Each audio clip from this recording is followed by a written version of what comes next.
Hey guys, welcome to the channel. As you see in the thumbnail, what if Naruto got married with all Kunoichis? Before I start, please do support for more awesome content, and subscribe my channel and like this video. Go support and follow the Da-Deranged-Dude for writing that awesome fanfic, and also make sure to comment on this story. Link in the description. Let's start this video. A lonesome boy, barely 5 years old, walked down the streets of his so-called home. Several people glared at him as he slowly dragged himself back to his apartment. Some threw objects at him, the sharper ones mysteriously disappearing in midair as black blurs shot by, unseen by the villagers. The boy was the container of Kyubi no Kitsune and sole heir to the Namikaze and Uzumaki fortunes. His name was Uzumaki Naruto, and he just learned the way of the ninja wazist. Flashback. Sarutobi Hiroshi looked down at the small boy cowering at her feet. The Sandaime Hokage looked to the angry and clearly drunk villager trying to shove past one of her ANBU guards. "Let me at him. He killed my daughter." The woman slurred, waving an empty beer bottle threateningly. Naruto whimpered as he buried himself deeper into Hiroshi's robe, as if trying to be engulfed in its protective warmth. Hiroshi frowned. She looked at the woman and opened her wrinkled mouth. "How could he have killed your daughter?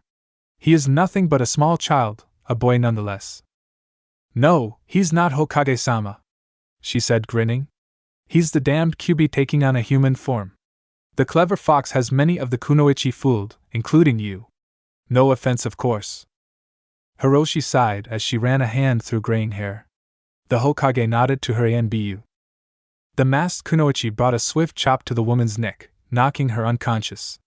Naruto looked in awe at the speed the ANBU moved in. "Wow."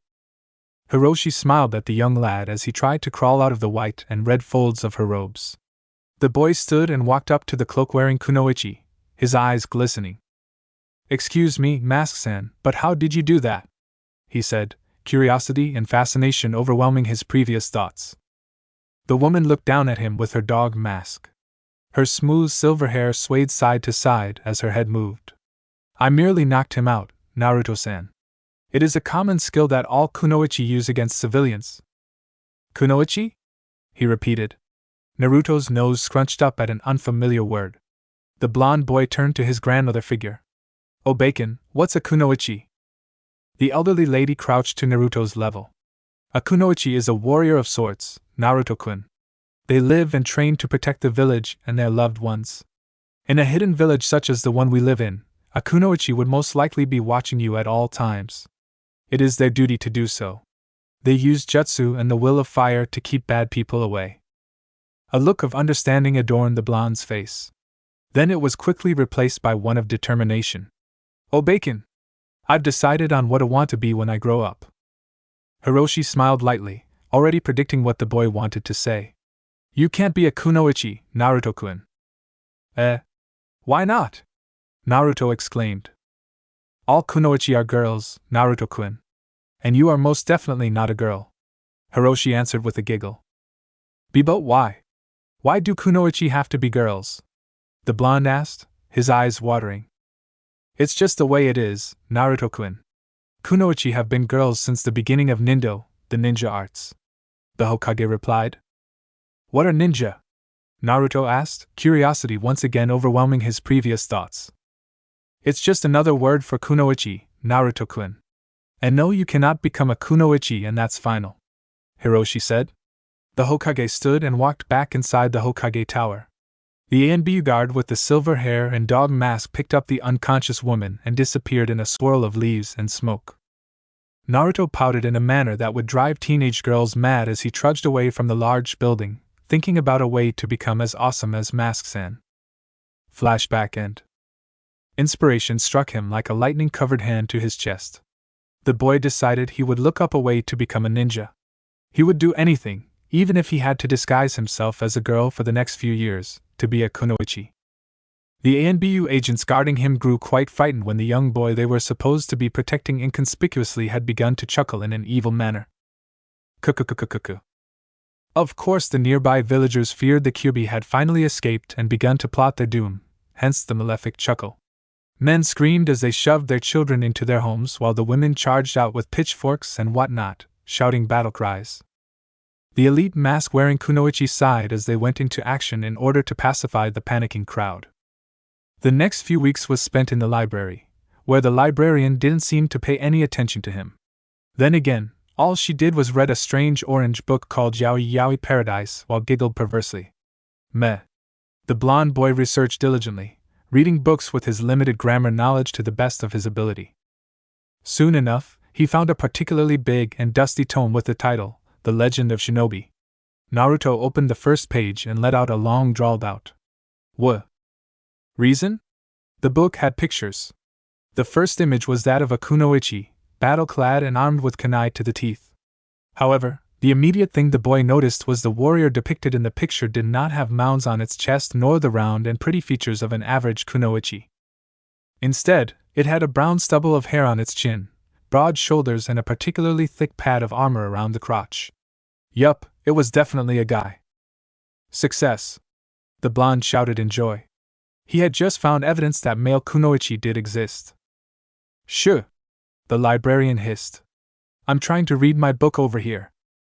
Sounds of perverted giggled followed as Naruto hefted the large book over his shoulder.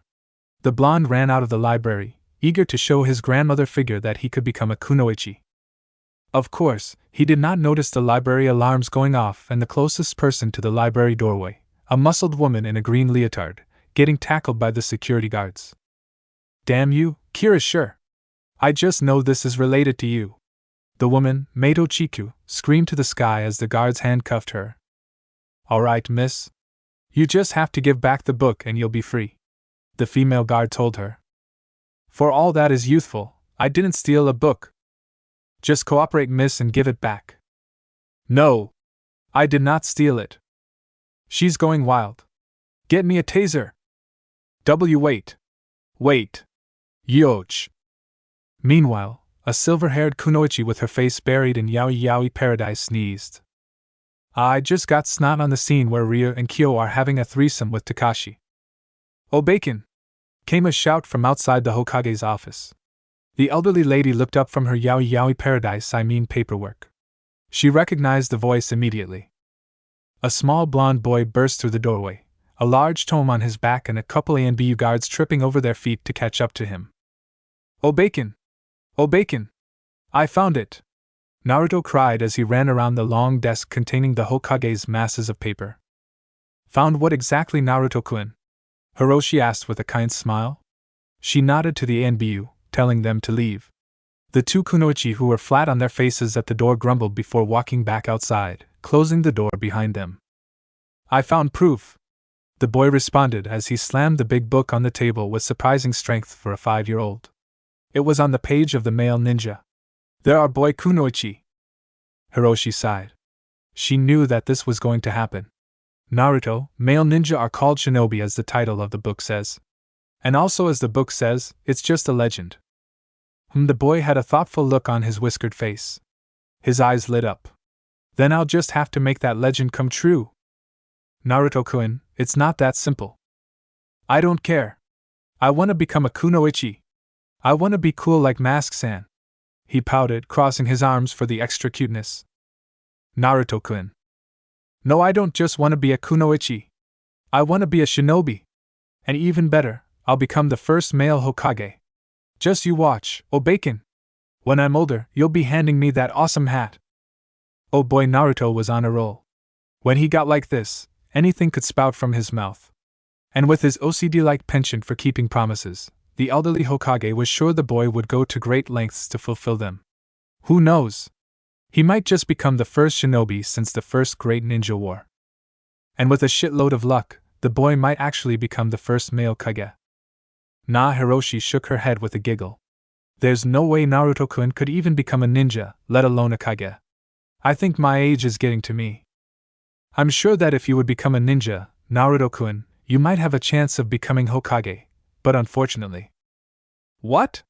Naruto exclaimed. What is it? Unfortunately, the Ninja Academy only accepts female students, Hiroshi said. And you need to graduate from the academy before you even become a genin, the lowest of the ninja ranks. Naruto tapped a finger on his chin. I'll be right back. 10 minutes later, An excited Uzumaki ran back into the office where Hiroshi was waiting patiently. Here. He shoved a book towards her, showing the description of a rather common E-rank genjutsu, the Henji no Jutsu. Hiroshi sighed. No, Naruto-kun. I cannot allow it. Besides, the teachers would surely notice the genjutsu. Naruto looked downcast before regaining his determination. Then I'll have to make it so that no one could notice it. Not even you, Obeiken. Nearly 9 years later, it was the day after graduation day. Less than a dozen girls entered the classroom of Yamano Haruka, gossiping and giggling like normal teens. They sat down in their respective chairs and listened intently to their teacher, who was standing at the front of the room. All right, class, Haruka said, smiling. Today is one of the most important days of your life. For today, with Kami's blessing and the will of fire burning in your hearts, you will leave behind your academy days and go out to the world beyond, as Kunoichi. A cheer resounded through the room. The scarred woman scanned the rows, taking attendance mentally. The students that graduated yesterday's Genin exam were an exceptional bunch. Many were from prevalent ninja clans, having above-than-average skills for a regular newly graduated Kunoichi. Aburame Shina, she was in the bottom left row, her face covered by her collar and a large pair of sunglasses. Akimichi Chore, the big-boned girl, was eating a bag of chips in the top right row. Haruno Sakura, the intelligent pinkette, sat with her best friends in middle right row. Hyuga Hinata, she sat next to Shina, her white eyes scanning the room while her fingers poked each other nervously. Inuzuka Kibera, the girl, played with her neendog, a kaibe, in the top right row. Nara Shiki, she slept between Tochore and Kibera, snoring peacefully. Uchiha Satsuki, the normally broody Uchiha, lightly chatted with Sakura. Uzumaki Naruko, she wasn't in her normal spot in the bottom right row, curious. Yamanaka Ino, the platinum blonde, daydreamed next to Satsuki, looking out of the window wistfully. Alright, now it's time to assign teams. Naruto made entrance. An orange, yellow, and black blur crashed through a window and flipped gracefully before landing next to Haruka. Welcome to class, Naruko. The whiskered girl grinned foxily at her sensei. Hee, sorry for the window. Flashback. A 7-year-old Naruto came crashing into the Hokage's office, a big vulpine grin on his face. Obeiken! Hiroshi sighed. I really need to improve my security. What is it, Naruto-kun? I've found a way to get into the academy. Naruto-kun, I've told many times already. Kirishima may have taught you how to mold chakra, but you still cannot join the ninja academy. Hee. Watch this. Oiroke no Jutsu. And with a poof, in place of Naruto, a smoking hot blonde bombshell of a Bishonen stood, as the day he was born. Thankfully, the smoke around his manhood still hadn't dissipated. The elderly woman's hibernating hormones suddenly jump-started. They sent a juggernaut of signals up and down her body, catalyzing 3 simple reactions to a situation such as this. Blush. Nosebleed.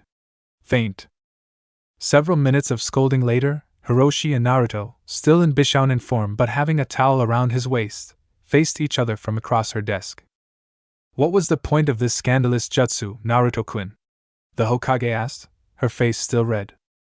Naruto grinned a grin so beautiful, a legion of fangirls would have fallen at his feet, reveling in its awesomeness. Can you tell if it's a genjutsu, Obeiken? Hiroshi suddenly had a look of astonishment after she tried to dispel it. I can't dispel it. How did you do this? Well, Mask-chan tried to teach me a jutsu because I was being emo. Or whatever Mask-chan calls it. Naruto chuckled. I kinda messed up and this is the result. I can turn into a girl, too. So can I go to the academy now? Please. Flashback end. Team 7 is Haruno Sakura, Uchiha Satsuki, and Uzumaki Naruko. Your Jounin sensei is Hatake Kirishima. Team 8 is Hyuga Hinata, Inuzuka Kibera, and Aburame Shina. Your Jounin sensei is Yuhi Kurinai. Team 9 is still in service from last year. Team 10 is Yamanaka Ino, Akimichi Chore, and Naro Shiki. Your Jounin sensei is Mitarashi Enko. It's break time, so you girls can have some time getting to know your teammates. After lunch, you have to report back to class to wait for your new Jounin senseis, got it? Hi. Good. And so Haruka left the room in a swirl of leaves, leaving the new teams to themselves. After a hapless lunch filled with arguing for Team 7, Sakura and Satsuki turned to Ino with frowns. Sorry, Ino. I guess you're all alone. I wish we could have been a team, but it's got to be balanced, right? Sakura said. Pff, those two bums are nothing. Ino jerked her thumb at Shiki and Chore with a smirk. At least I'm not stuck with Naruto Baka. Just shut up, Satsuki said, slapping her forehead. It's bad enough we got him as a third teammate. Stop mocking us. It was a well-known fact that Naruto and Satsuki have had one of the most intense one-sided rivalries since the times of the Dentetsu no Sannin. Putting them in the same team was like calling for death to knock on your door with cake and your dead relative's head on a pike. Meaning, it's a big no-no. Damn balanced teams, the Uchiha sighed hopelessly. The sunny blonde girl came up to their row in her usual unorthodox way, jumping onto Satsuki's desk and getting into the raven-haired Uchiha's face as much as possible. Look, team, Naruto said with a grin. Don't hold me back and we'll be fine as a group, alright? Satsuki glared at her. Shouldn't I be saying that to you? Lightning sparked between them as their faces got as close as possible to each other's without touching. As fate would have it, Akaib wanted to play. The small mean dog jumped off her owner's desk and ran down the stairs that was in between the rows. She turned into the bottom right row. Kibira went after her. Wait up, Akaib. The Inuzuka girl chased after her companion down into the bottom right row, unaware of the staring contest between the Uzumaki and Uchiha. Then, in a totally random, not planned by an author sequence of actions, Kibira bumped into Naruto. The whiskered teen tried to balance herself as she tipped forward suddenly, but that failed on an epic level. The sounds of gasping and smacking soon followed. Yuhi Kurinai and Mitarashi Enko walked side by side down the halls of the academy, to the classroom where their students would be. What do you think your team would be like, Nai-chan? Enko asked her best friend. I don't have a clue. I just hope they're competent. The crimson-eyed Kunoichi replied as they came upon their chosen destination. Well, I for one, hope my team is something out of the ordinary. Enko giggled perversely. Kurinai shook her head with a small smile. The purple-haired trench-coat-wearing Kunoichi opened the door to find two of the students furiously making out while the others stared at them in shock. Whoever those two are, I want them as apprentices, whether they're my students or not. Kurinai could only shake her head again at Enko's comment. Alright, let's start off with introductions. State your name, likes, dislikes, hobbies and dreams for the future. A masked woman with long silver hair said. She was Hitaki Kirishure, the Jounin sensei of Team 7. A slender hand rose. Sensei? Can't you give us an example first? Sakura asked. Kirishure nodded. My name is Hitaki Kirishure. My likes I don't want to tell you. My dislikes ditto. My hobbies you're not old enough. My dreams none of your business. The silver-haired woman answered. Pinky, your turn? The two girls and one girl's sweat dropped. All we got was her name. They thought in unison. Sakura huffed at the nickname but replied anyway. My name is Haruno Sakura. My likes are Satsuki, Ino and my family. My dislike is Naruto. My hobbies are hanging out with Satsuki and Ino, reading books and training. My dream is to become a well-known kunoichi and to serve the village. Kirishure nodded. Seems like another general kunoichi. I need to beat some uniqueness into her, other than that oddly colored hair. Moody, you next. Satsuki crossed her hands in front of her face and leaned forward onto her elbows, as if attempting to manifest her own dark emo-like aura. Uchiha Satsuki. I don't have many likes. I have many dislikes. My hobbies include shopping, training, shopping and shopping. I don't have a dream. It's more like an ambition. I need to kill a certain woman. Naruto rolled her eyes. Of course Satsuki has to be emo about everything. Should I be scared my student is a homicidal lunatic? Nah, Kirishure turned to her last student, who as fate would have it, she knew quite well. Blondie, you're up. The blonde girl hopped up from her seat on the academy's rooftop and stood straight. She snapped a sloppy salute before grinning goofily. My name is Uzumaki Naruto. My likes include reading pornographic material, fantasizing of having a big lesbian orgy with every girl I have ever met, and making out with females of my choice. My dislikes include girls who won't submit to my will, girls who don't think a lesbian dominatrix is why, and girls who scream too loud when strapped to my bed. My hobby is to catch unsuspecting women in dark alleys at night, then have my way with them for a day or two. My dream is to grow a manhood and live as a transvestite hermit in the forest, pouncing on girls that come too deep into my territory. By the time Naruko had finished her rather lengthy introduction, the two other members of Team 7 were on the rail at the side of the roof, ready to jump away should the maniacal pseudo-lesbian even try to step in their direction. A brick flew and collided with the blonde girl's head. "Gah!" she cried out as she fell to the ground in pain. "Naruko, please give out a proper introduction," Kirishima deadpanned. The Hokage aspirer stood back up, mumbling under her breath. "Fine. My name is Uzumaki Naruko. My likes are ramen and playing pranks. My dislikes are Satsuki team and her posse, arrogant bastards in general and traitors. My hobbies are training, gardening and coming up with new ramen recipes. My dream is to become a Hokage." "Very good, Naruko." "Thanks, Mas-chan." A month. It had been a full, unrelenting month of torture and general annoyance. The students of Hitaki Kirishima had their asses ripped off, chewed up, spit back out and reattached in the training she put them through.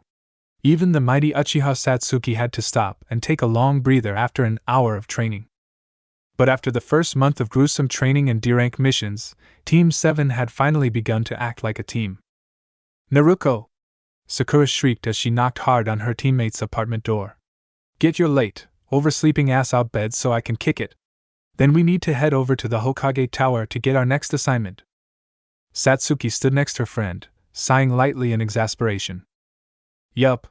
They acted just like a team." Naruto groaned as he rolled around in bed. He had spent last night practicing the memory limits of Kage Bunshin.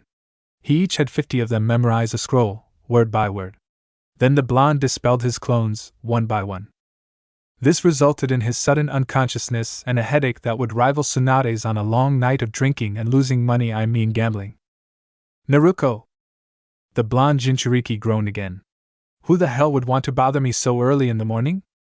He sat up and got off of his bed, swaying as he sleepily stumbled to the door. Of course, he did not notice that the clock read that he was almost 3 hours late to his team meeting. Naruto yawned as he swung the door open. "What is it?"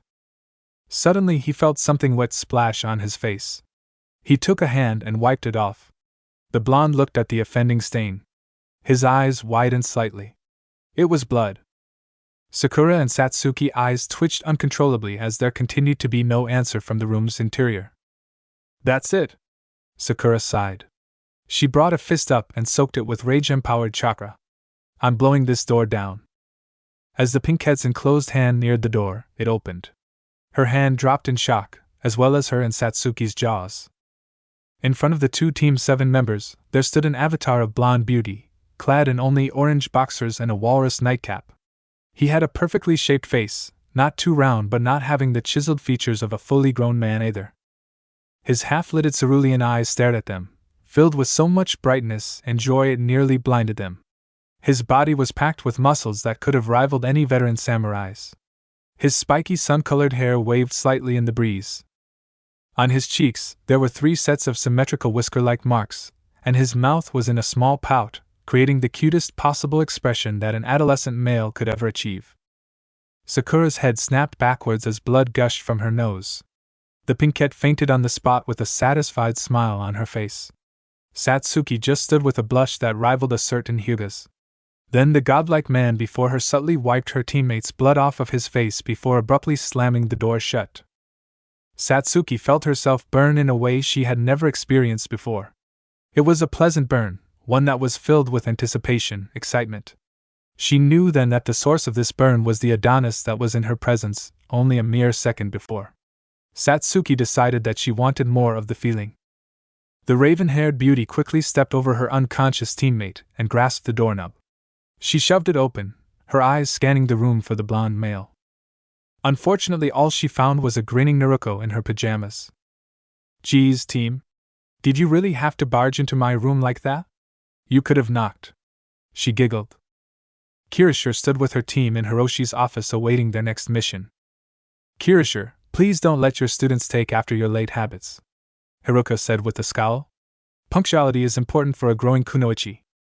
Kirishima shrugged. Meanwhile, Sakura and Satsuki were looking at Naruto from the corner of their eyes. Who was that blonde boy? Sakura thought. Why does that man look so much like Naruto? Satsuki brooded. Is he related to him? Where did he go? Is Naruto trying to hide him? Why would Naruto hide a relative from his teammates? It's as if she doesn't want any other girls to meet him. Is she jealous or something? Wait, then does that mean she wants him for himself?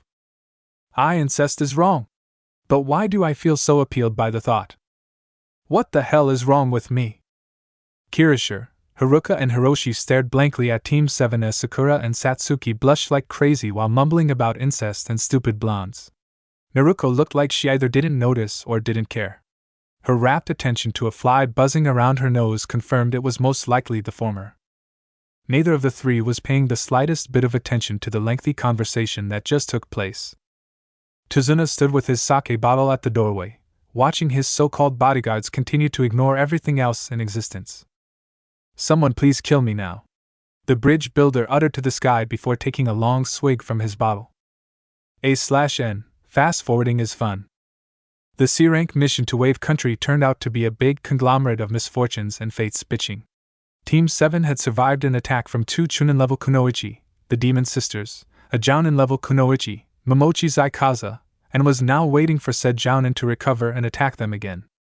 So a handicapped Kirishima stepped up their training, having them practice tree climbing.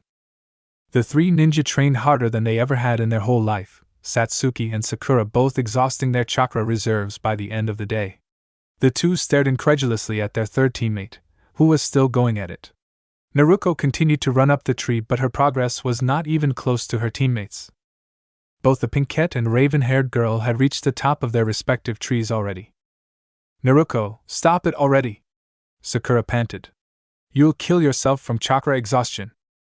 Satsuki wondered how the blonde had so much stamina. Only Kage-level Kunoichi could go so long without suffering any hint from chakra fatigue.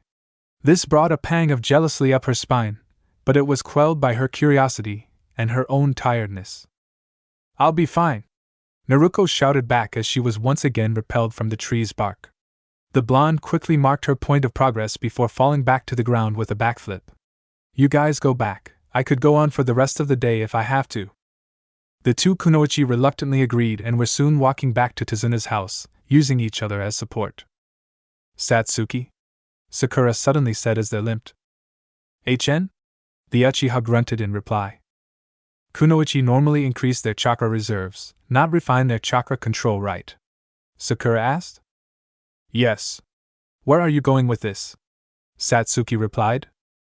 I remember Haruka-sensei telling us that males also have a chakra system, that they have naturally larger reserves than females but lesser chakra control. And Naruto? You can't possibly say. Naruto has surprised us before, hasn't she? Or should I even call Naruto a she? What you're implying is completely absurd. We would have detected any genjutsu, and so would have the academy instructors. No male is allowed in the ninja academy. You of all people should know that. I know, but still. Just drop it, Sakura. All right. Naruto snored lightly as he lay at the base of a tree, blissfully asleep. A small bird landed on his cheeks, pecking at his nose. The blonde shook his head to rid the tiny annoyance on his face, scaring the bird away. The rest of the bird's flock that toyed with the rest of his body flew off as well. The fluttering of small wings brought the attention of a passerby. The person, a young woman in a kimono, raised a slim eyebrow as she ceased her herb picking. She stood and went to investigate. The girl stopped and knelt down as she found the source of the bird's panicking. It was a blonde girl about her age. The brown-haired woman softly shook her shoulder. Hey, wake up. You might catch a cold. The girl opened her eyelids to reveal brilliant cerulean orbs. She sat up with a moan. What are you doing here, Onizen? The other female smiled.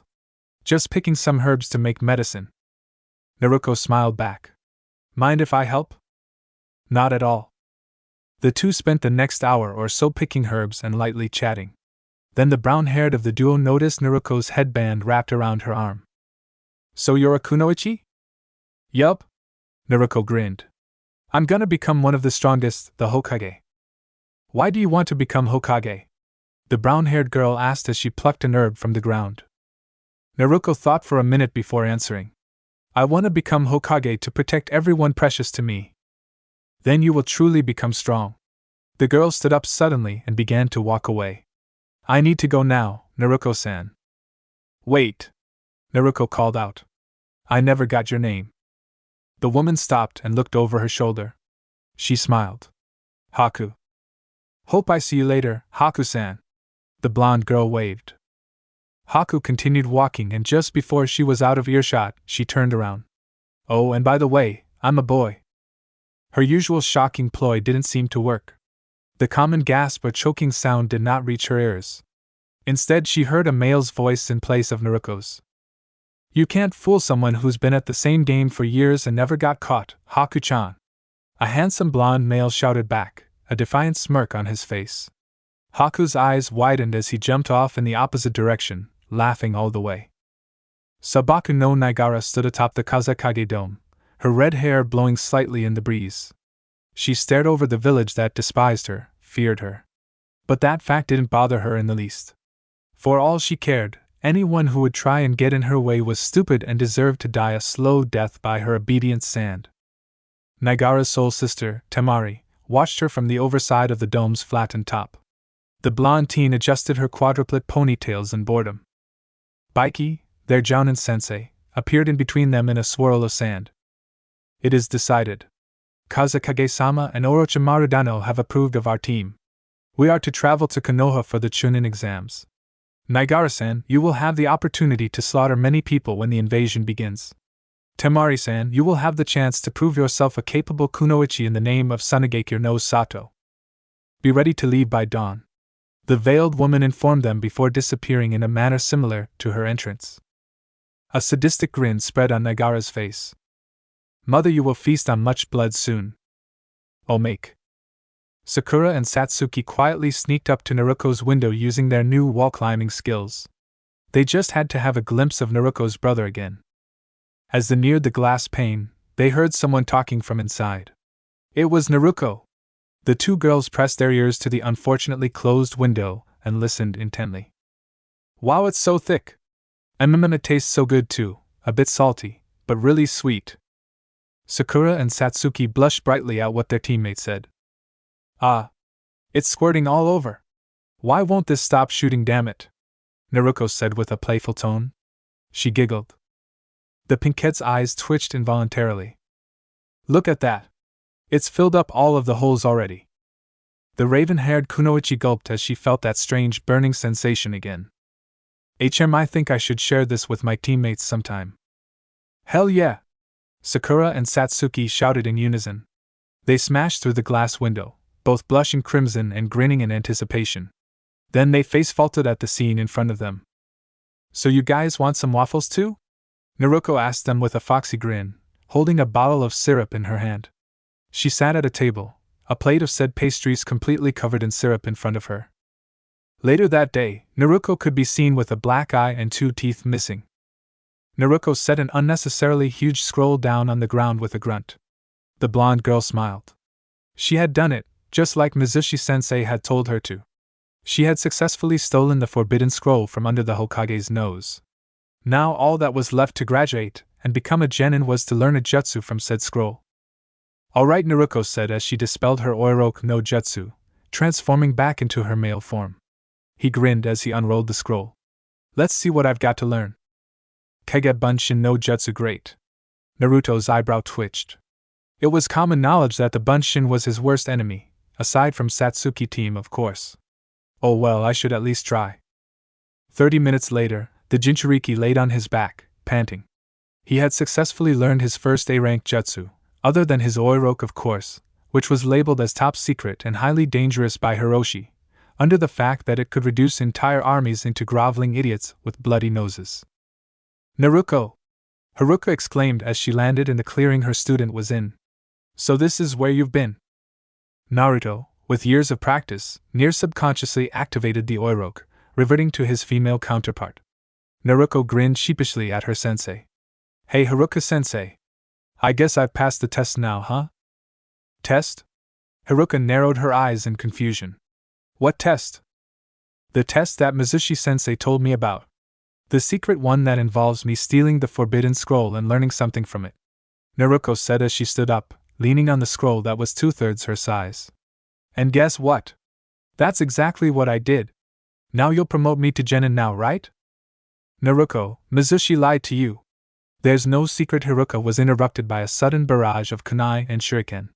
The brown-haired chunin managed to use her arms to block her vital spots while she jerked her head to the side, a kunai whizzing past her cheek.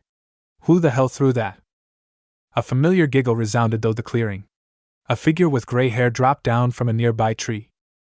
Haruka, you chose the wrong time to find that demon brat. I didn't want to do this, but I guess I'll have to kill you as well. Mizushi smiled. What are you talking about? Haruka demanded, trying to suppress the pain coming from her injuries. The Kyubi vessel went missing long ago. Mizushi's smile turned sour. You didn't know? Well, I guess I shouldn't be surprised. That girl over there is not Uzumaki Naruko as we have been led to believe, Haruka. There were so many clues as to her true identity, right under our noses. I was lucky to have seen that faux Kunoichi in the Hokage's office with her disguise off. Binoculars are more useful than I thought, it seems. What do you mean? The scarred Kunoichi growled. It doesn't matter. Mizushi answered with a careless wave of the hand. You're gonna die in a second anyway. Naruko could only watch in terror as the gray-haired academy instructor pulled off a giant shuriken from her back and began to spin it like some sort of buzzsaw. Haruka tried to dodge and move away from the large rotating blades, but was too slow. Mizushi thrust forward the weapon vertically and drew blood. Haruka gasped as she stared at the scene in front of her. A mysterious blonde male that looked near identical to Naruko stood there, using his bare palms to hold the spinning blades in place. Blood dripped down from his hands as his face twisted into a painful expression. Mizushi didn't look as surprised. Instead, she looked psychotic, complete with wide rage-filled eyes and maniacal grin. Looks like the demon brat finally shows himself. And Naruko? Haruka asked tentatively. The blonde teen grinned the foxy grin that only Uzumaki Naruko had ever achieved. Mizushi-teen, you lying traitorous bastard, whatever you had in mind for me and Haruka-sensei, I assure you I will return 100-fold. The gray-haired woman pulled back her giant shuriken from Naruto's grasp. Bring it on, demon! I'll finish what the Yondaime Hokage started and kill you right here and now. And who knows? I might even be hailed as a hero. They would let me keep that forbidden scroll among all sorts of wonderful things. All I have to do is make sure you die. Naruto looked back as his still-shocked teacher. Haruka-sensei, I'm sorry for deceiving you. The scarred chunin could only watch as her student formed a single-hand seal, replicated himself a few hundred times, and laid an epic beatdown on Mizushi's face. Flashback end. Naruto awoke, his oiroke not active as it was impossible to maintain it while asleep. He yawned loudly as he looked at a nearby clock. It was late. He figured that the rest of the team were already at the construction site and were waiting. The blonde groaned as he stretched and put on his normal blue and orange jumpsuit. He opened the door and walked downstairs, stopping just halfway down the steps as he heard a slight grunting noise coming from the kitchen. It was accompanied by a gagging sound and a few bumps. Keep her still, will ya? A rough male voice said. Oh, I know how to shut her up. Another man answered in a sick tone. Don't you dare touch my mom, a third voice shouted. It was obviously that of a little boy's, one that Naruto knew well. Damned brat! The first voice cried in reply as the sound of unsheathing metal reached Naruto's ears. The Jinchuriki's eyes widened as he leaped down the remainder of the steps, two clones materializing out of thin air beside him. Inari watched as three male teens appeared out of nowhere, flying directly at the two rogue swordsmen that were next to his bound and gagged mom. The one slightly ahead of the airborne formation landed at the two surprised bandits' feet, grabbed the unconscious woman, and jumped away towards Inari. The remaining two kept on flying and their already ed fists flew forward in harmony, both colliding with their respective bandits' face in unison. Both men were sent through the nearby wall, most likely unconscious. And Naruko? Inari stuttered as the blonde set the woman down and cut the rope tying her hands together. The two clones poofed away as the blonde turned towards the young boy. The teen grinned. The name is Naruto, remember it? Naruto, without another word, ran out of the house and began to head towards the bridge, sure that Sakura would attack soon. Satsuki and Haku twirled in the thick mist smothering the bridge. They moved in a sort of dance, spinning and jumping, corresponding to the others' motions. But this was not a true dance. Any kunoichi could identify the telltale clanging of metal against metal, a battle. Every other second, a glimpse of a kunai and a senbon would appear clashing before disappearing in the flurry of limbs and cloth. Satsuki smirked. Although her opponent was more experienced and a bit faster, the Uchiha heiress was stronger and more flexible. That, coupled with her honed Uchiha Shishiken Taijutsu style, gave her an upper hand in the skirmish. Things were going her way, that is, until Haku began flipping through hand seals and formed a dome of floating mirrors around them. Elsewhere, Sakura swung her ridiculously huge sword down on Kirishure. The silver-haired woman exploded in a shower of water as another copy of her appeared behind the ex-Kirinin. Kirishure slashed forward with her kunai. Sakura spun and parried the blow with her sword, knocking her opponent off balance. Kirishure moved with her weight, flipping backwards gracefully. A sudden chakra spike filled the area. Sakura grinned toothily behind her makeshift bandage mask. It seems Haku is getting serious. I have no worries. Satsuki can take care of herself. She's the last Uchiha and has the power of the Sharingan waiting to be awakened, Kirishure said in an almost carefree tone. Sakura narrowed her eyes. Bloodlines don't mean shit in Kiri. I don't know if you haven't noticed yet, but the copycat Kunoichi replied as she raised her headband, revealing Abiko's spinning three-tomo Sharingan. This isn't Kiri. The two jounin blurred. Flashback. Naruto. The name is Naruto, Haruka-sensei. Right now, can you tell me something, Naruto? Sure. For how long have you been a boy? The blonde poked at his ear with his pinky, trying to get the ringing to go away. 14 years, 4 months and 7 days. The brown-haired Kunoichi grabbed the Jinchuriki by the shoulders. Why didn't you tell me? Would you have liked teaching a male to be a ninja? Would you have enjoyed teaching the Kyuubi's container to kill? Naruto answered in a flat voice. Would you have done that, Haruka-sensei? The question made Haruka pause. The chunin smiled sadly as she slid her hands off of his shoulders. I'm sorry, but suddenly finding out your favorite student is a young man and the holder of my parents' killer is a lot to take in. It's not good to show favoritism, Haruka-sensei. How will everyone else get as awesome as me? Especially Satsuki team, she needs it. Naruto chuckled. The blonde was quiet for a moment. Do you hate me, Haruka-sensei? The older sister figure of the blonde shinobi looked shocked. I would never. Would you have hated me if you found out about my gender and my prisoner back when we met? Hate does not last forever, Naruto, Haruka replied. Even if I did hate you back then, your natural knuckleheadedness would have won me over eventually. Is that a confession, Haruka-sensei? Naruto grinned suggestively. You wish, you fox-carrying prankster. The brown-haired woman quickly wrapped her arm around his neck and nudged him. I'll always be your Haruka-wunshin. You know, I've always found incest why. Keep on flirting with me and I'll wedgie you. Flashback end. Sakura stood before Tazuna, her eyes darting back and forth through the thick mist. Kyuso! She cursed. I can't see a thing. Her right hand held a kunai, ready to block anything that would decide to come flying out of the mist, aimed at either her or the bride builder behind her. In her left, she held a handful of shuriken, ready to throw at Sakura or Haku as she could catch a glimpse of them through the fog. Tazuna stood with his back to the pinkette, watching the area away from where the battles supposedly were. With an opponent like Sakura, extra caution would not go to waste. Damn that Naruto, staying all night to train on the day before that eyebrowless freak recovers. Sakura commented under her breath. She extended her senses with her chakra, but that didn't help much. She could smell the blood of the workers that Sakura killed and the chakra-absorbing and force-resistant material that usually made up the clothes of Kunoichi. She could hear the clang of kunai against sword or saban. She could taste the killing intent permeating the air.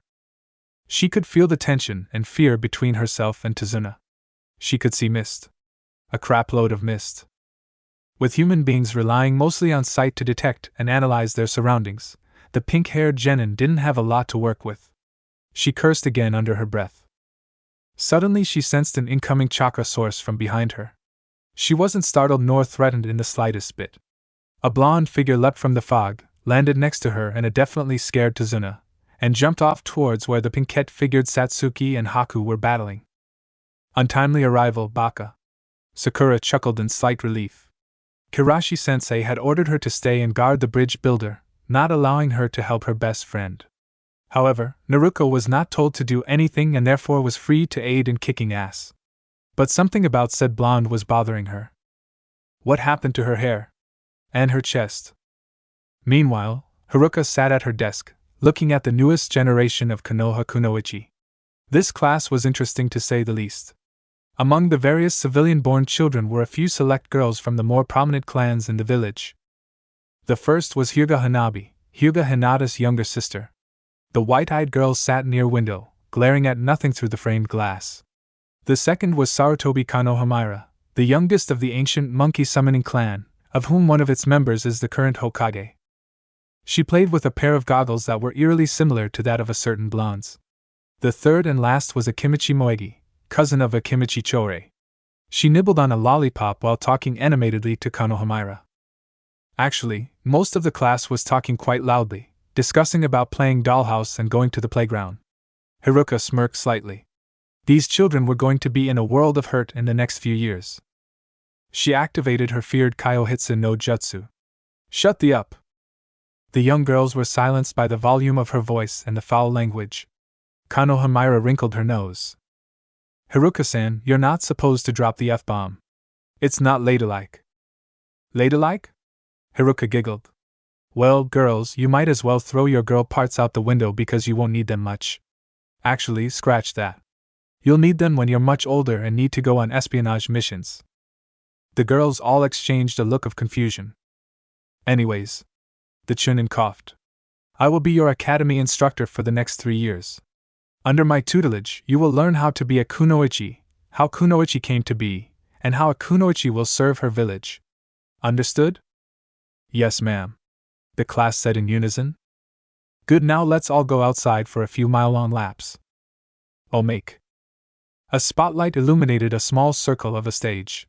In the circle stood Haruka, clad in her standard Konoha chunin uniform. She tapped lightly on a microphone in her hand, earning a bit of feedback. She brought the device to her. Is this thing on? Her amplified and echoing voice answered her question. The brown-haired kunoichi put on her best smile and took a deep breath. Welcome, one and all. Welcome, to the greatest fashion show ever to grace the world of NLS. The spotlight panned to Kirishure, holding her yaoi yaoi paradise. She giggled perversely. Off-screen, Haruka whispered harshly to the silver-haired woman, who had apparently not noticed she was on camera. Kirishure, you dumbass, read your lines. HM? The jounin looked up. Oh. She replied in a flat voice. What is this show, Haruka-san? The light panned back to the chunin, who seethed a bit at the other woman's apathetic attitude. Haruka forced a smile. Why, gender-bent fashion express, of course. It's where everyone can get their daily dose of current kunoichi apparel for this messed-up world that our beloved author has created. The whole stage lit up in a series of flashing lights and blinking bulbs. The chunin waved her hand down a runway where 3 young teen kunoichi stood. Please welcome our models, Haruka called out. Of the girls in Team 7, Sakura. The pinkette shrugged nonchalantly as she strutted down the runway. On her upper body she wore a red long-sleeved shirt which bore the Haruno clan symbol, a white ring, on her back. She had a white scarf hanging loosely around her neck, covering her collarbone and cleavage from unwanted eyes. Her long, unnaturally pink hair was held back from her abnormally large forehead by her headband, which was made of a red cloth. Adorning her lower body, she had a pair of black, tight-fitting pants and the usual blue shinobi sandals. Sakura reached the runway's end, blew a kiss to the audience, and walked back to the base of the stage. The crowd cheered. Now the second of the lovely ladies, Satsuki. The raven-haired beauty rolled her eyes before she walked down the same path Sakura took. She wore a blue tank top over a white shirt that had the telltale Uchiha collar. The top had the Uchiha family crest, a red and white fan, on its back and front. The Uchiha heiress's silky hair flowed down her back. Her bangs were arranged pointing up slightly to the sides before bending back down to frame her face. Her Konoha headband was worn under the bangs on her forehead. She wore a loose, white skirt that swayed with each step, but upon closer looks, held an assortment of hidden kunai on the insides, along with a pair of shorts just in case she encountered a lucky male who managed to catch a glimpse underneath the skirt. Along with the standard shinobi sandals, she wore white and blue leg and arm warmers. With another rolling of eyes and a sigh of exasperation, she turned around and walked back to the other two members of her team. The males in the crowd whooped loudly. Now last but not least in Team 7, Naruto. The blonde bombshell skipped excitedly down the runway. She wore a black shirt covered by an open orange and black jacket. Her jacket bore the Uzumaki clan symbol, a red spiral, on a wooden medallion attached to the shoulder. She wore a matching set of black and orange pants, tied to the shins by bandages. She wore the same footwear as her teammates along with a pair of black leather gloves. Her long blonde hair was tied a pair of long pigtails. Her headband was wrapped around the shoulder, not carrying her clan symbol. Naruto stopped at the end of the runway where Haruka stood. She quickly grabbed the microphone out of her former sensei's hands and brought it to her mouth before she could react. "Hello, everyone. How are you all doing tonight?" she greeted with a big grin on her face. A loud cheer was their answer. "That's good. I don't know about you guys, but I feel like having some fun. And you know what's fun?" A large majority of the audience shook their heads, eager to find out the answer. The Jinchuriki grinned so widely, her head threatened to split in half. Her hands formed a single seal. "This." The stage exploded in a flurry of smoke. The clouds quickly dissipated, revealing a mass of bodies covering the stage, both male and female. The mass writhed in pleasure as its members rubbed against others of the opposite. And yet somehow, small wisps of yet to dissipate clouds covered the view of the more important parts. And in unison, the members of the audience snapped their heads backwards and a giant wave of blood erupted from their noses. Too bad the show was televised all over the elemental countries. Hiroshi took a file of related documents and pictures and added them to a relatively dusty drawer where only 3 other files lie. The drawer was where information on Triple S class jutsu was kept. These were techniques so devastating, whole nations would bow on their knees at the mere whisper of them. The Sandaime Hokage blew the dust off of the files and read the files' titles. Satsuki was thrilled, excited, and having a blast. "Why?" She awakened the Sharingan. "You know those eerie crimson eyes with commas inside them?" Yeah, the raven-haired girl just awakened it. She couldn't even begin to describe how badass she felt at the moment. If the Uchiha survived this fight, she'd never turn it off. At least not until she passed out from chakra exhaustion. It was just that damned cool. Of course, as with most good things, something bad has to come with it. What is this bad thing, you ask? Her ass was getting the beating of its lifetime. Satsuki resembled a porcupine with all the senbon needles sticking out of her skin. She breathed heavily, the needles in her flesh restricting every single bodily function. At least she hadn't passed out from blood loss yet. She scoffed. "Yeah, at least I'm conscious so that I can feel this suffering. At this point, I just want to die already." Her crimson eyes watched as her opponent seemed to appear in all of the mirrors that formed the dome around her, but Satsuki knew now that she was merely moving so fast, she gave the illusion of being in multiple places. "There's no point, Uchiha-sen," Haku told her. "You should just surrender now. If you do, I might be inclined to spare your life." "You wish." Satsuki smirked. "I can see your movement patterns now. Eventually I'll catch you, and neither your speed nor your mirrors will have any use." "That's a matter of you catching me first," the brown-haired teen responded. Haku took one senbon needle and took aim at the Uchiha's vital spots, planning to end the fight right there. All the reflections in the mirrors except for one, the very top of the dome, disappeared. Satsuki narrowed her eyes as she spotted her target. She curled her legs and put as much chakra as safely possible into them. Haku at her wrist and focused on her chosen bullseye. Hinata let out a breath of relief as she entered her room. Another day of hard work with her team. The Hyuga smiled softly. Although she wasn't on her team with her beloved, she was still with people she could call friends. Speaking of her beloved, Hinata slid open her walk-in closet and pushed aside the clothes covering the back wall. On the wall, there was a small handle. She took it and slowly shoved open the wall section, revealing a secret doorway to a compartment. The contents of the small compartment in the back of her closet could have come out of a horror movie. There were wax candles, several pictures in Gothic frames, and a single fox plushie.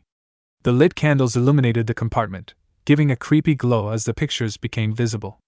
They each were of a certain unknowing blonde. Hinata grabbed the plushie and held it tightly to her chest. Flashback. A small girl of around 9 years cried silently as she sat at the base of a tree in the forest. She was accompanying her father on one of his daily walks through the woods behind the Hyuga compound. Then a blue butterfly suddenly flying by her nose caught her attention. Young Hinata, fascinated at its beauty, followed it. Hayashi sighed as he studied the forest canopy, watching the leaves sway from side to side in the breeze. A break from being clan head was something he needed. At least I'm not a kunoichi. Those girls must need to go to a bar every other night to handle that kind of stress. The Hyuga head chuckled in mirth. He reminisced of his own kunoichi wife, who died giving birth to their second daughter. Unfortunately, while reminiscing, he was unaware of anything and everything occurring around him. Are you ready to go back now, Hinata? The widowed man looked down to ask his daughter. Hinata? She was gone. Father! The 9-year-old cried out as she held a captive butterfly in her hand. Father, look what I caught! Hinata turned to find that her father wasn't there. Father? She stuttered. Father, please don't use one of those mean tricks Meiji Nizen likes to play on me and Hanabi-chan. The chirping of birds was her only response. Tears welled up in her eyes as she realized she was completely and utterly lost. The 9-year-old let the butterfly go, instead using her hands to wipe away the falling drops stemming from her white orbs. She immediately burst out running through the trees, her eyes scanning everywhere around her for any sign of her father or the trail they were on. Father! Hinata shouted. Where are you? She cried out as she tripped over a root sticking out of the ground. Her knees and hands gracelessly scraped across the ground as she tried to break her fall. Itai! The Hyuga heiress rolled onto her rear and studied her knees and hands. The skin on her hands was raw and scraped. The pajama pants she was wearing were torn and the knees under it were bleeding profusely. Hinata sobbed as pain took over her senses. The sound of a twig snapping caught her attention. Who's there? Her wide eyes began to scan her surroundings, fearing for the worst. A nearby bush was parted as a blonde girl about her age walked through. I thought I heard someone crying, she stated as their eyes met. Cerulean met silvery white. Hinata studied the other girl. She was pretty, with tan skin, long sunny blonde hair tied into ponytails and 3 whisker-like marks on each cheek. She wore a simple white shirt with red pants. Oh Cammy, are you all right? She exclaimed. The blonde went to the Hyuga and grabbed her wrist. Hinata winced as pain went up her arm. The unknown girl tiskeed as she grabbed one of her shirt sleeves and ripped it off. She tore the cloth in half and wrapped each of the halves onto Hinata's injured hands. You should really be more careful. This forest is full of dangerous things. Hi. Hinata murmured. She was enjoying the warmth of the girl's hands as they touched her own. A burning sensation filled her chest. This sensation was unlike anything she'd ever felt before. It was then that Hinata understood what the teenage branch members talked about when they watched her practice. The other girl gasped as she looked up at Hinata's face. The gasp elicited a sense of worry from the Hyuga. Questions filled her mind. Why did she gasp? Is my face all scraped too? Do my eyes creep her out? Did she recognize I'm a Hyuga? Does she not like Hyugas? Am I ugly? Is that it? The questions that popped up in her mind confused the poor girl to no end. Your face is all red. The blonde put a hand to Hinata's forehead, making her blush even more. Do you have a cold? Hinata! A voice called out from nearby. Father! Hinata responded to the familiar voice. Relief flooded her veins. Her father's voice called out again to confirm her. Shermata, I think I have to go now. The girl told her as she stood to leave. Hope your injuries get better. Matt. The timid girl grabbed a hold of the blonde's hand. What's your name? The blonde smiled. Hinata could feel her heart flutter. You can call me Naruto. Flashback end. Hinata hugged the plushie even harder. A year after the incident, she was shocked to find herself in the same class as her beloved Naruto in the Kunoichi Academy. The Hyuga couldn't have been happier. However, her 10-year-old mind recognized the implications of liking another girl.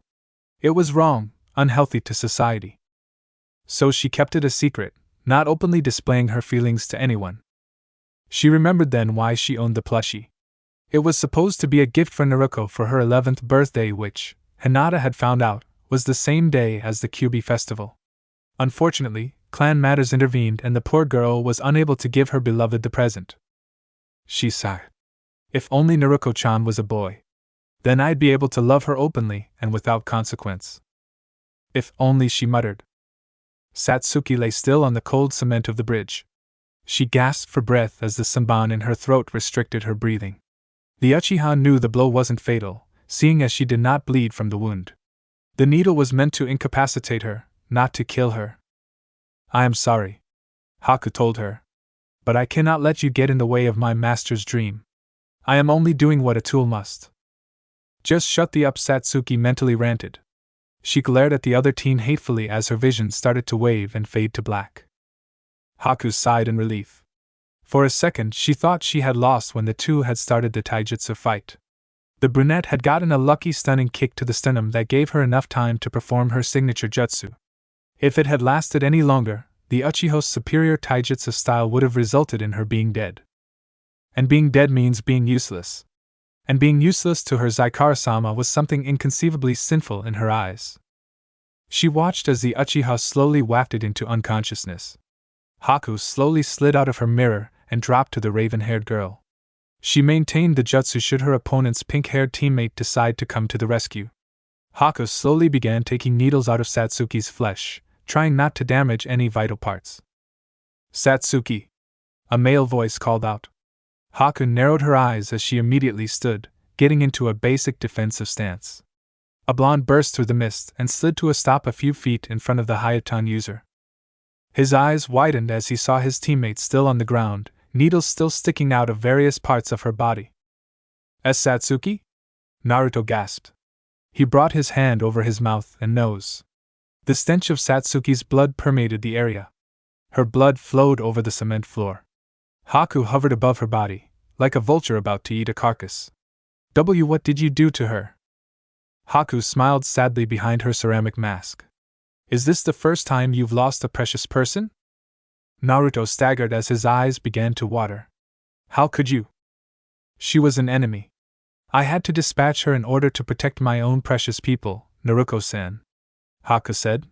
She slowly took her mask and let it drop to the floor, where it splashed in Satsuki's pool of blood. Naruto couldn't hide his shock. Why, you're the girl from yesterday. This is the life of a kunoichi, Naruto-san, Haku stated.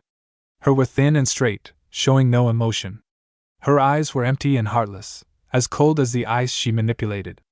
To kill to serve your masters, that is the way of the kunoichi. That is Nindo. Tears flowed freely from the blonde Jinchuriki's eyes. Is that really the kunoichi way? To kill and feel no remorse? To murder and live without consequence? We are nothing but tools, weapons to be precise. We are made to kill, Haku stated. Her eyes narrowed slightly. Her hand twitched. It held the senbon that went through Satsuki's neck. A newly minted genin that has just had his first taste of death would be an easy target. But you ended her dream, Naruto murmured as his eyes dropped to look at his feet. His eyes were clouded with confusion and pain. She had a dream to fulfill, to succeed. As her teammate, her friend, I was supposed to help her achieve it. She was in the way of my dream, Haku stated again. She had her wrist and pulled her arm back to throw the projectile. My dream is assure Sakura-sama's ambition. Why do you serve that crazy bitch anyways? Naruto shouted at her. All she does is cause pain and suffering to others. The person that I met yesterday in those woods should have no relation to someone like that in the first place. You do not know the darker world I live in, Naruto-san, Haku responded. Her arm tensed. Then tell me about the darker world you live in. Naruto all but screamed the sentence at her. His voice cracked at the volume. Explain to me. I want to understand why you did this. She paused. Haku slowly brought her hand down. You want to know? A fierce nod and gritted teeth was her answer. Fine then, Haku frowned slightly. My story begins when my mother was killed. Hyuga Meiji and Rock Lee were currently engaged in a fierce taijutsu battle. Blows were traded every now and then in the flurry of limbs and cloth. Tenten, the third member of the group, watched them from the base of a tree. She polished her kunai systematically, not taking her eyes off her teammates. A sudden green blur crashed into ground beside her. Dynamic entry. Konnichiwa, Chiku-sensei. Meito Chiku nodded to her weapons specialist student. Konnichiwa to you as well, youthful Tenten. Have those library guards stopped bugging you about that book yet? Tenten asked. Her eyes still hadn't left the ball of punches and kicks in the field. Alas, they have not.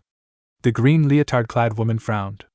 Why would I borrow a book about male Kunoichi anyway? Male Kunoichi? You mean the legend of the Shinobi? Tenten raised an eyebrow. Now her attention was on her sensei. Who would want to read that book? That is what I have been youthfully trying to convince them. She sighed. Why would I want to read about Shinobi of all things when the library is full of youthful taijutsu texts? Who does? Tenten scoffed. Boys are way inferior to girls when it comes to ninja business. I feel sorry for whoever wants to read that book. They're probably no-life losers with no other interests. Now that is not a youthful thing to say, Tenten. Chiku turned her frown to her student.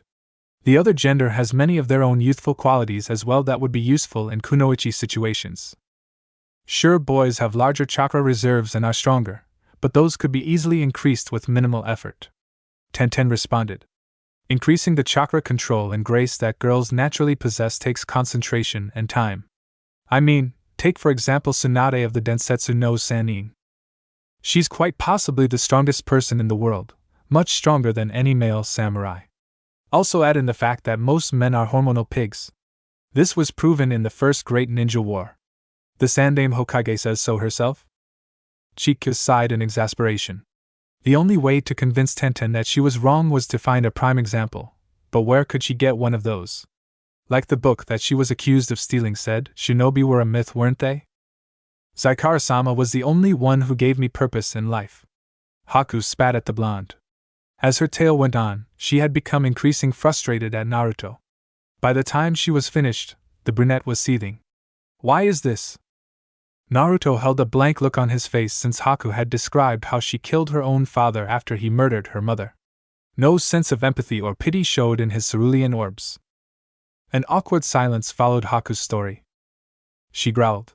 Why don't you talk, huh? Are you embarrassed to find your life is the lap of luxury compared to mine? Are you scared? Are you afraid to fight someone who has seen hell and come back? He only blinked.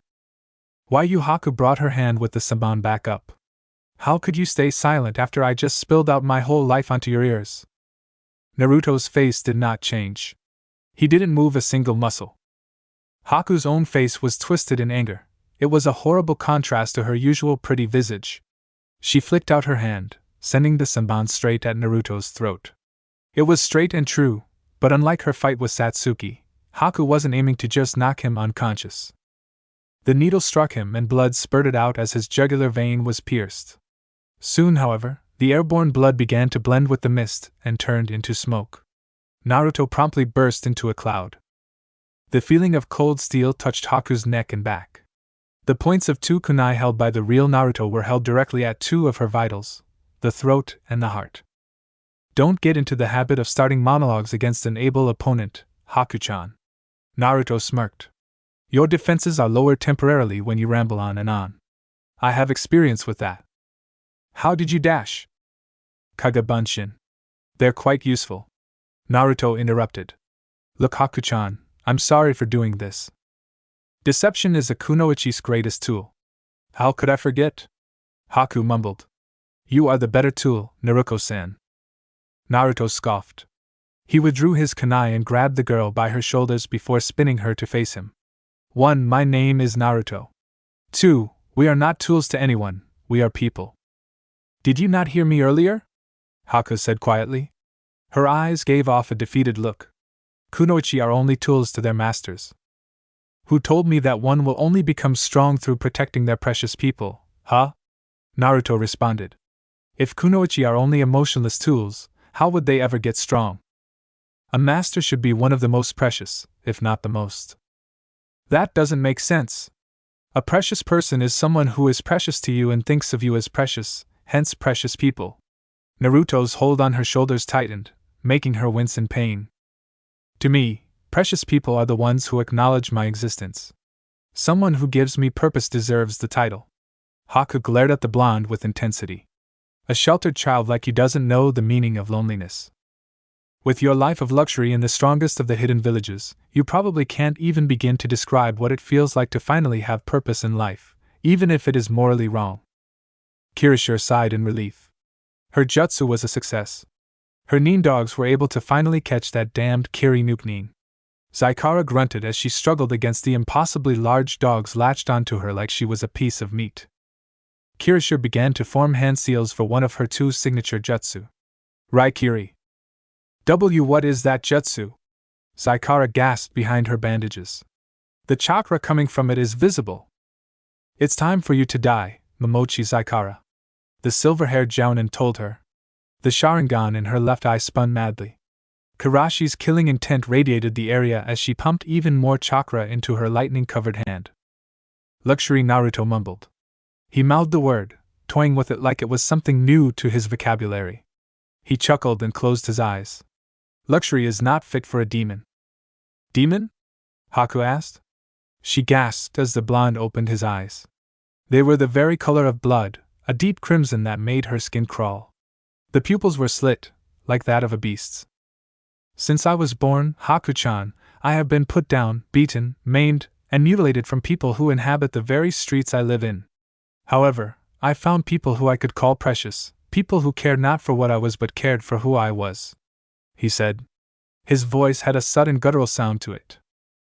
Everything he said could better be described as grunts and growls than words. But yet I want to change that. I want to become the Hokage so that I may be acknowledged by those who have yet to become my precious ones. I want to become Hokage so that I may protect the ones I already have. That is my purpose. I don't know what it means to kill my own father. Hell, I never even knew my parents. Naruto's crimson eyes returned to their normal color. He smiled sympathetically. But I do know what it feels to be lonely. I know what it feels to be homeless and without purpose. I know what it feels to be impaired from achieving your dream. Sakura-sama was the first to acknowledge me. Haku weakly whispered. Tears began to well up in her own eyes. It's been a long time since I've cried. That doesn't mean he'll be the only one, Baka. The Jinchuriki scolded. If you want someone to acknowledge you and think of you as a precious person, then I'd be happy to be that someone. The sound of crackling filled the air. They oddly resembled birds chirping. Sakura-sama. Haku turned to the source of the sound. Sorry, Naruto-san, but as of right now, Sakura-sama is my only precious person. The ice manipulator shoved Naruto's hands from her shoulders and promptly disappeared. A/N. Well, since there was a serious lack of hilariousness this chapter, I made not one, but 2 omax. You better thank me for this. Omake 1. Tazuna and his escorts walked through the thick mist clouding the road. Gah! Naruto let out. Why is everything so damned misty? I can barely see my own hand in front of my face. That's because you squint too much, Doe. Satsuki rolled her eyes. I swear you need glasses. The blonde promptly gave her the bird. Sakura sighed at their antics. Now you too, Kirishure said. She had her nose buried in her orange book of malignant horror, aka yaoi. Keep watch for anything suspicious. I'm sure the demon sisters aren't the only ones trying to impede our mission. Fine. Naruto sighed. A wishing sound made her ears prick up with curiosity. Get down! Her jounin sensei cried. The group all dropped to the ground, Kirishure tackling Tazuna with her. Suddenly, a huge-ass sword flew over their heads and slammed into the trunk of a nearby tree. The blade nearly cleaved the tree straight through. What the hell? Naruto cursed. That sword is huge. A figure dropped from the tree's leaves and stood on the sword's handle. It crouched into the misty shadows, shading its more defined features from view. Kukuku, well, if it isn't Sharingan Kirishure, the famed copycat Kunoichi. The voice giggled. It was female. Kirishure narrowed her eye. Momochi Sakura, A-rank nuke nin from Kirigakure. One of the former 7 swordsmen, and wielder of the Kubikiri Hocho. I see you've done your research. The figure stood, revealing her bandaged face and upper body. Sakura then noticed something amiss. Instead of cowering in fear, her soon-to-be victims were just staring at her with shock. "What is it?" Tezuna's nose promptly erupted into a fountain of blood. He fell unconscious, dreaming happy dreams. The other four had a different reaction. My eyes. My eyes. I think I'm about to hurl. Have you no shred of decency, woman? She doesn't have tits. Sakura's non-existent eyebrow twitched. Why does this always happen? I'm not topless. The Nuke-Nin shouted in anger. Indeed, it appeared all the woman wore were a scarf, a pair of very baggy pants, and a strap to carry her sword. I'm just wearing a skin-tight body suit. To accentuate her point, she pulled at the rubber suit that covered her entire upper body with the exception of her hands and head. EW.